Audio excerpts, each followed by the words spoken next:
Oh, no.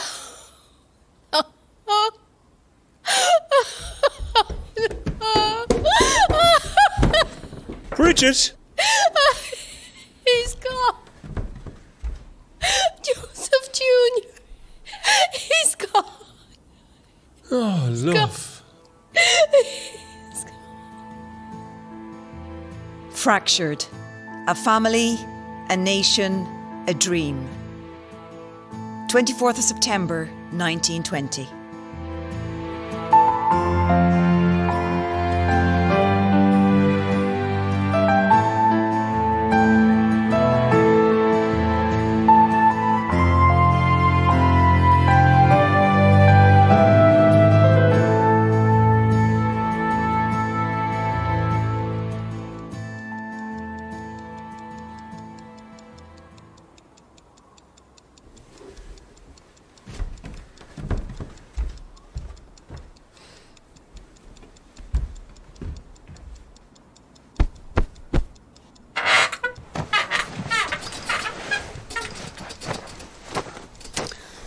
Night.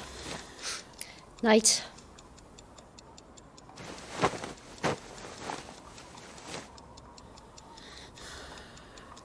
I was thinking maybe of changing the bread supplier. Huh? The bread supplier. We've had 2 complaints this week about stale bread. Oh? And Paddy said he heard Mrs. O'Sullivan say she was getting all her bread in Murphy's from now on account of ours not being up to standard. Well, if Paddy Dooley says it, then it must be true, huh? The delivery man isn't to be trusted anyway. No? Terrible smell of whiskey from his breath. Takes one to know one, I suppose.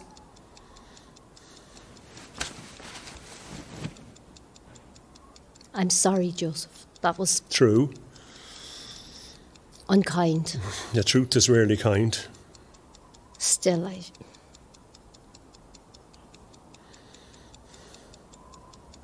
Do you know today's date? I do. I was filling out the order forms for Nolan's today, and I had to write it out 3 times. 24th of September 1920. 24th of September 1920.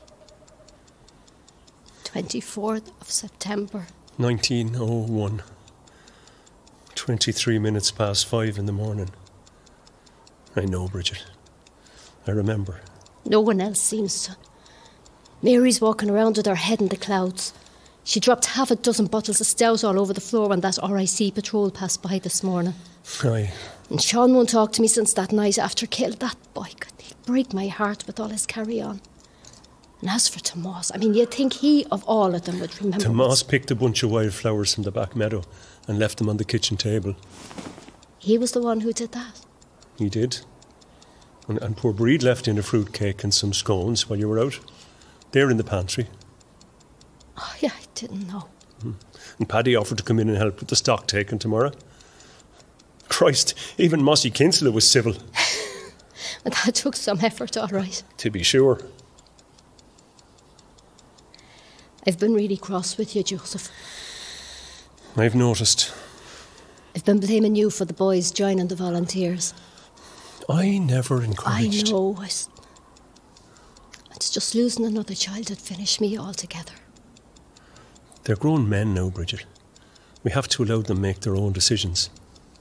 I know Tomas signed up to please Sean, but I had myself convinced that Sean signed up to please you. He never told me he was thinking of joining up. I guessed, all right, but... He looks up to you, Joseph. And I'm glad that that's the case, I really am, but... in looking up to you, he's rejecting his real father and everything he stood for. Sean knows your Seamus was a good man. He was. He was a good man. I didn't know him too well, what with him being a good bit younger than me and away fighting in the army since he came of age. But there's one story about him stands out. He came into the pub one time. I think it was his last leave before you lost him. He had a few messages to get, he said. He was carrying a shopping bag. That one you keep in the kitchen. Flowers all over it. And Mossy Kinsella was having a field day. Oh, what was he saying? Oh, you know, Mossy. Oh, is this what the British Crown has reduced to Seamus, says he, hiring horsewhipped men with fancy bags to fight their battles? Seamus, God be good to him, paid no heed. Sat himself down at the bar with his pint and was asking after my mother, God rest her. This was a month or two before she passed. Then in comes Paddy, and sure Mossy started up again. Asked Paddy if he liked Seamus' shopping bag, and said he was sure Seamus would lend it to him sometime and the pair of them could go shopping together. But that maybe Paddy should give up the farming and join the British Army, because it seemed that's where all the... well, a certain type of man would feel at home. What kind of man? Oh, then he started in on me. And there was no stopping him. Would I like Seamus' shopping bag? It seemed he was in the wrong place altogether. He thought he'd come into a men's-only bar. But here he was at a branch meeting of the Irish Countrywomen's Association. That man talks nothing but rage and bile. Oh, I'm telling you, Paddy was on the verge of throwing a punch. Just what Mossy wanted, of course. And I wasn't far behind. You're Seamus, though. He just sat there and laughed. Mossy, says he, I've been 3 hours walking through Maynooth with my very attractive little shopping bag. In that time, not a single comment, good nor bad, have I received on its appearance. Seems to me, Mossy, you're more attracted to my little bag than you might have us believe. Shut Mossy up for an entire week. That was the last time in this world I ever saw Seamus O'Rourke. I've never heard that story before. Well, I only told it because that's Sean through and through. Easygoing nature. A joke over a punch any day. He's taken more from your Seamus than he'll ever know. Maybe. Different politics, aye. But two good men, nonetheless. Prepared to stand up for what they believe in. Standing up for what he believed in didn't get Seamus too far, God knows. Must have been rough on you at the time. I never asked or thought or... It was. If you hadn't to come along... Stop, would you? No, it's true, though.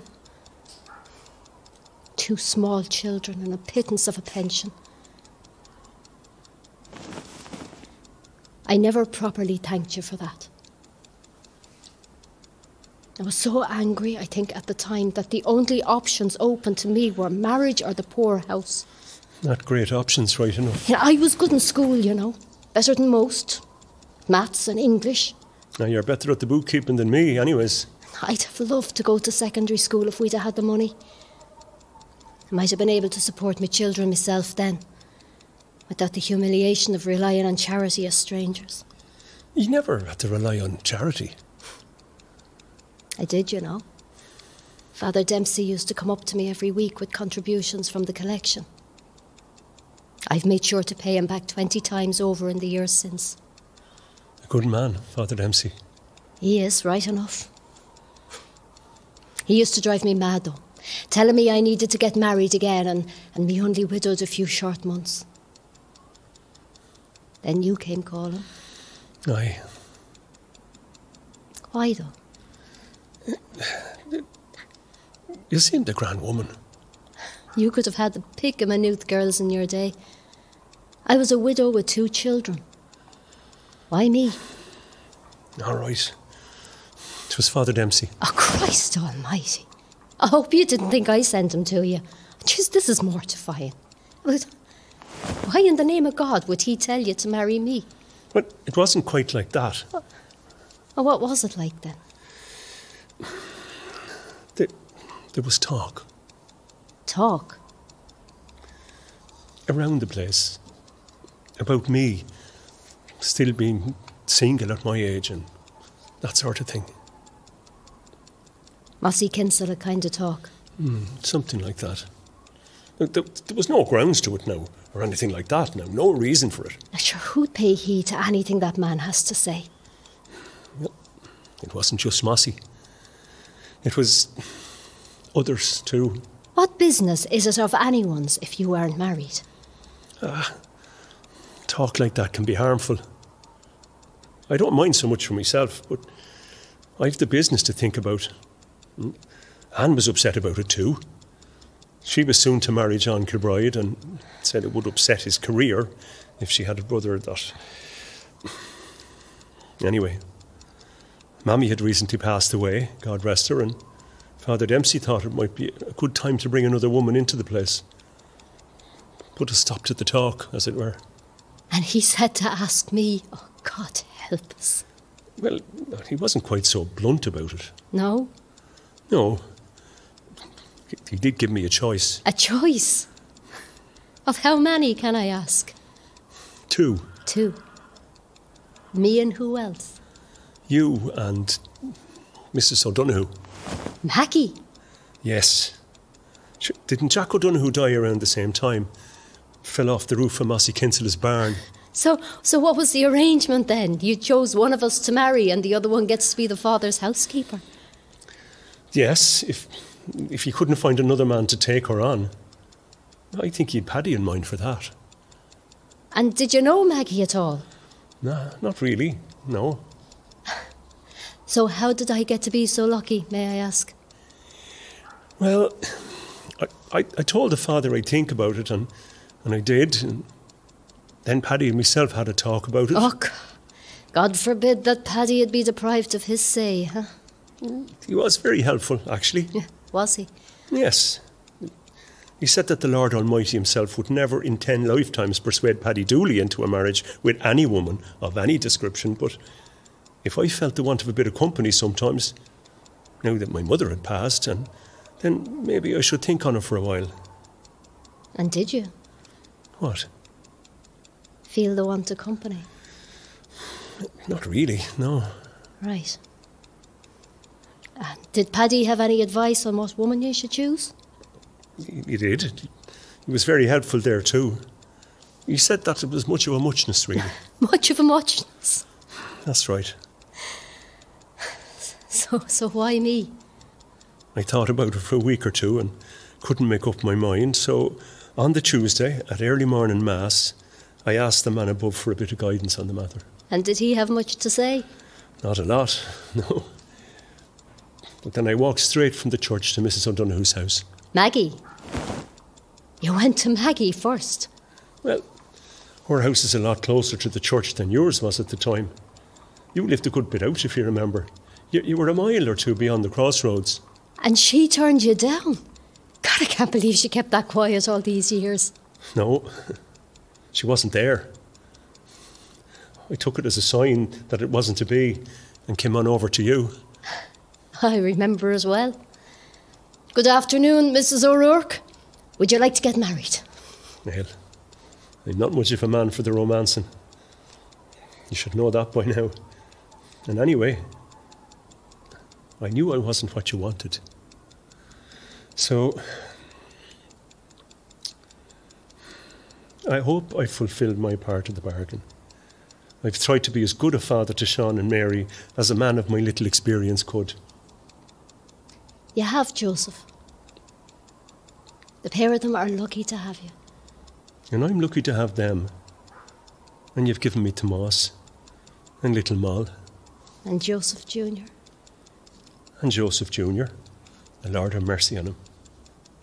Mammy! I'm coming, love. Now, what you need for a bee? It's probably just a bad dream. She'll go back to sleep in no time. I feel hot and sick. Were you down by the river today?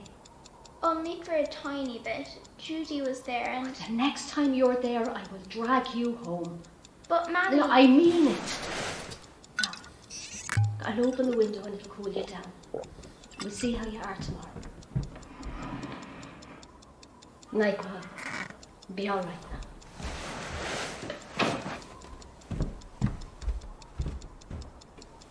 All okay? She's a very high temperature again. Playing down by the river today. I warned her not to go near it. The smell coming out of it.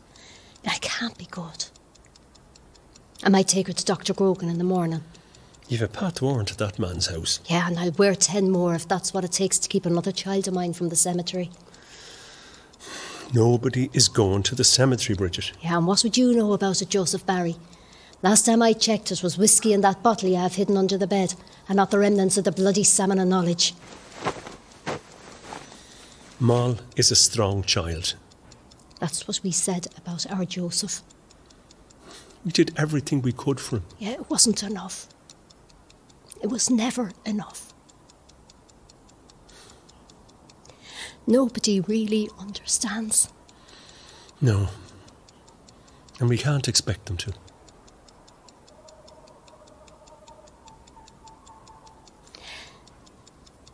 Are you happy, Joseph?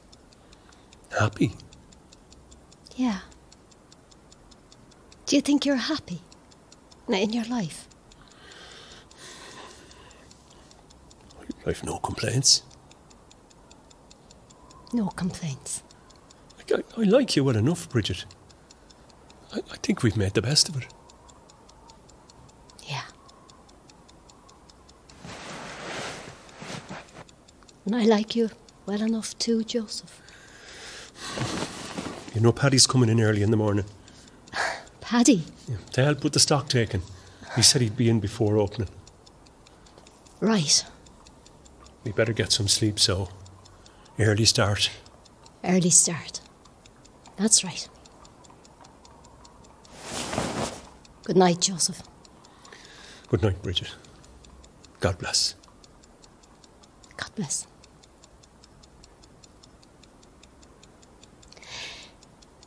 It's probably a good idea to change the bread supplier, all right. What? The bread supplier. You're probably right. We should change. Okay, then. Okay.